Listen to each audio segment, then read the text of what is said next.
Hello friends, welcome to my YouTube channel. आज मैं आपके सामने वेदनाथेश्वर ज्योतिर्लिंग का वर्णन करूंगी। वेदनाथेश्वर ज्योतिर्लिंग जो कि भगवान भोलेनाथ का परम प्रिय ज्योतिर्लिंग है और ये ज्योतिर्लिंग झारखंड के देवघर में स्थित है। महाशिव पुराण में इसका उल्लेख आता है। सूत जी ऋषियों से कहते हैं कि ऋषियों, अब मैं आपको वेदनाथेश्वर ज्योतिर्लिंग का महात्म बताऊंगा। आप श्रद्धापूर्वक इसका श्रवण करिएगा। इसके श्रवण मात्र से आपके समस्त पाप और कष्ट दूर हो जाएंगे और आपकी कामनाओं की सिद्धि होगी। तो सूत जी कहते हैं कि एक बार क्या होता है, महापराक्रमी रावण जो कि बहुत ही ज़्यादा अभिमानी और अहंकार युक्त है, रावण एक तप करने का निश्चय करता है कि मैं तप के माध्यम से भगवान शंकर को प्रसन्न करूंगा और उनसे अभीष्ट वर मांगूंगा। तो रावण जाता है उत्तम कैलाश पर्वत पर और कैलाश पर्वत पर कुछ काल तक वो घोर तप करता है। उसके तप करने के बावजूद भी भगवान शंकर उसके तप से प्रसन्न नहीं होते। तो रावण क्या करता है, किसी दूसरे मार्ग का चयन करता है। तो रावण क्या करता है, हिमालय पर्वत पर दक्षिण दिशा की ओर, यहाँ पे बहुत ही बड़ा घना वन होता है और बहुत ही ज़्यादा वृक्ष होते हैं, उन वृक्षों के बीच में जाता है और वहाँ पे क्या करता है, एक बहुत ही भारी गड्ढा तैयार करता है। उस गड्ढे में वो क्या करता है, अग्नि प्रज्वलित करता है। अग्नि प्रज्वलित करता है और उस गड्ढे के पास में ही एक शिवलिंग की स्थापना करता है। तो वो क्या करता है, वहाँ पे अपनी जो पूजा होती है, पूजा अर्चना वो शुरू कर देता है। वो हर रोज़ सुबह उठता है, वहाँ पे अग्नि प्रज्वलित करता है, अग्निहोत्र करता है और भगवान शिव की पूजा करता है। वो प्रतिदिन अपने जो उसकी जो पूजा होती है ना, उसको मीन्स ज़्यादा डिफ़िकल्ट बनाता जाता है, मीन्स बहुत कठिन पूजा बनाता जाता है। जैसे वो क्या करता है, पांच अग्नियाँ प्रज्वलित करता है, 5 अग्नियों के बीच में बैठ के पूजा करता है। फिर वो शीत ऋतु जब आती है ना, शीत ऋतु में क्या करता है, ठंडे ठंडे पानी के बीच में खड़े होकर तप करता है। फिर जब क्या होता है कि जब बहुत ही ज़्यादा बारिश वगैरह होती है, तो बारिशों के मौसम में, बरसातों में वो क्या करता है कि मीन्स ठंडे जब फ्लोर वगैरह फर्श ठंडा हो जाता है ना, तो ठंडे फर्श पे सोता है, वहाँ पे वो तप करता है। तो इस प्रकार रावण घोर तप करता है। ग्रीष्म ऋतु में 5 अग्नियों के बीच में, सर्दियों में वो ठंडे मैदान में बैठ के, और शीत ऋतु में वो पानी के बीच में खड़े होके। इसके बावजूद भी जो भगवान शंकर हैं उसके तप से प्रसन्न नहीं होते।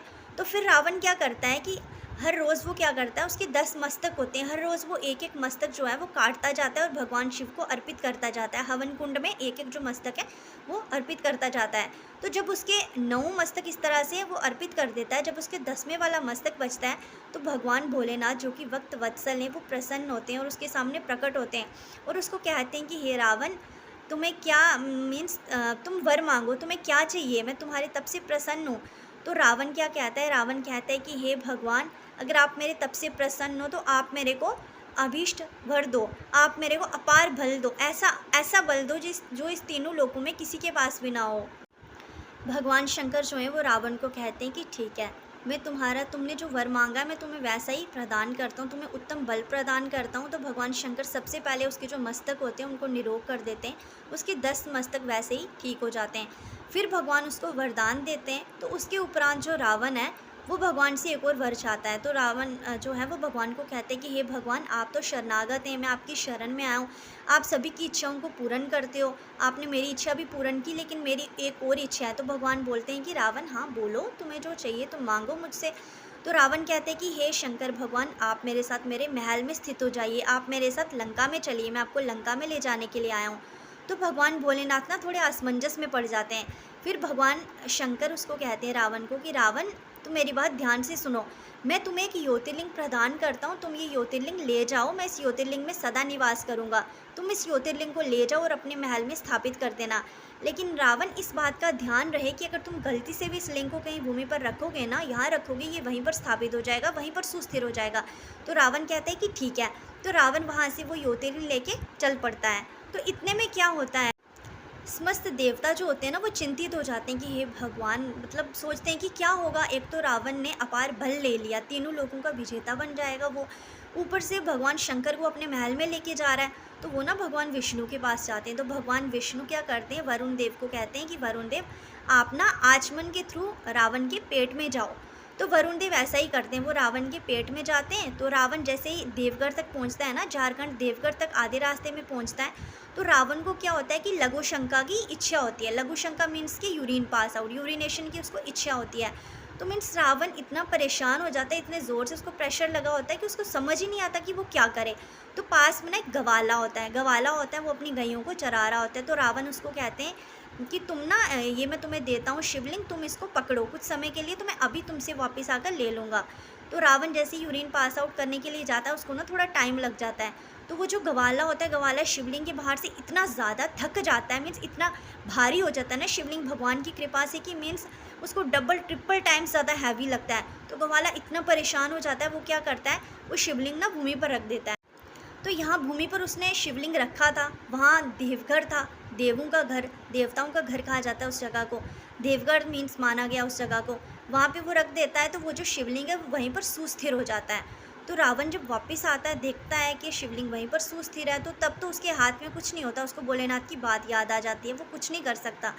तो उस समय क्या होता है कि समस्त देवता वहाँ पर प्रकट हो जाते हैं, और समस्त देवता भगवान शंकर की पूजा करते हैं, अर्चना करते हैं, बहुत सारे मंत्रों के साथ उनकी उपासना करते हैं। उसके बाद सभी देवता और महर्षि प्रसन्न होते हैं, और भगवान शंकर का जो नाम है वो रखते हैं।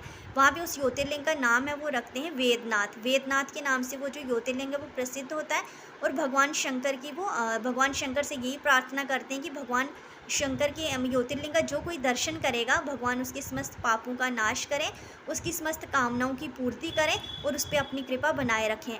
तो वो जो ज्योतिर्लिंग है ना, वेदनाथेश्वर ज्योतिर्लिंग, उसको कामना लिंग भी कहा जाता है। कामना लिंग मीन्स कि अगर कोई भी उस लिंग का दर्शन करता है ना, और कोई भी कामना करता है, तो उसकी कामना जो है वो पूर्ण होती है।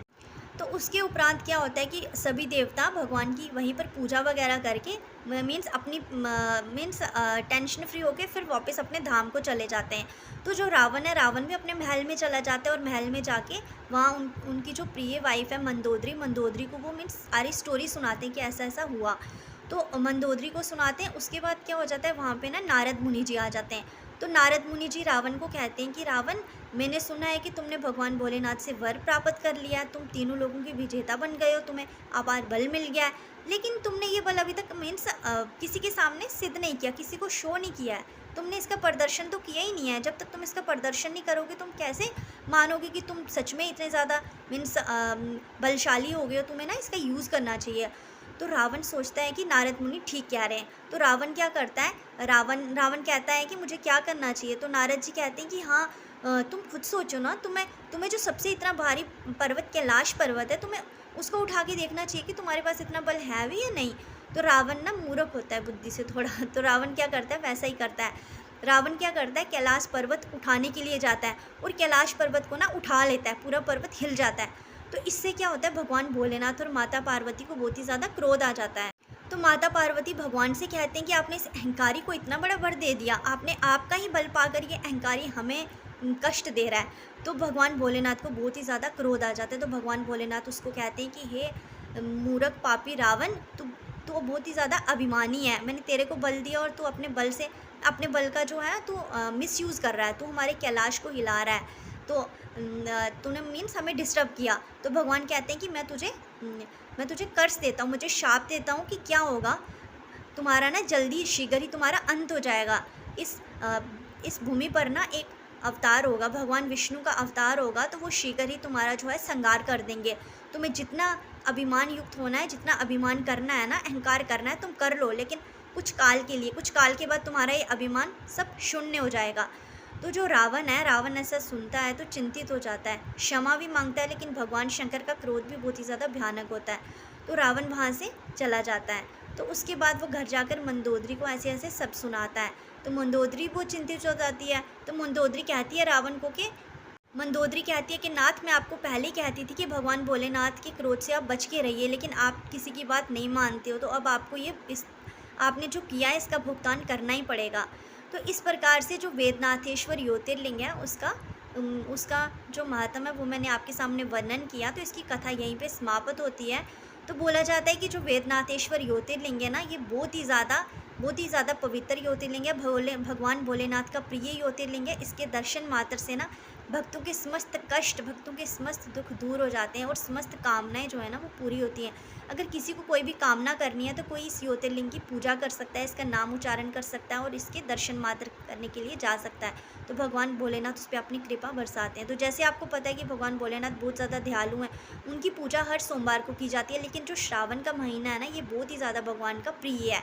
इसमें मीन्स विशेष तौर पर भगवान की पूजा की जाती है। तो आप अगर सिर्फ एक जल का लोटा भी चढ़ाते हो ना, तो भगवान भोलेनाथ उससे भी बहुत प्रसन्न हो जाते हैं। और ये महीना ना आपके लिए मीन्स एक आप कह सकते हो कि आपके लिए एक ब्लेसिंग मीन्स आपको ब्लेसिंग्स मिलती हैं इस महीने में। आप थोड़ी सी भी पूजा करते हो तो भगवान आप पे ना अपार वर्षा मीन्स कृपा ही कृपा बरसाते हैं। तो आज का यही था वेदनाथेश्वर ज्योतिर्लिंग के बारे में। आई होप सो कि आपने अच्छे से श्रवण किया होगा और भगवान भोलेनाथ आप पे अपनी कृपा बनाए रखें। और आपको प्लीज़ अगर ज्योतिर्लिंग मेरे से मीन्स जो मैंने आपको सुनाया अगर आपको अच्छा लगा तो प्लीज़ आप मेरे चैनल को लाइक करें, शेयर करें और सब्सक्राइब करें और मेरे साथ प्लीज़ जुड़े रहें। और मैं आप बाकी जितने भी ज्योतिर्लिंग हैं उनका भी इसी प्रकार से वर्णन करूँगी। ओम शिवाय नमः।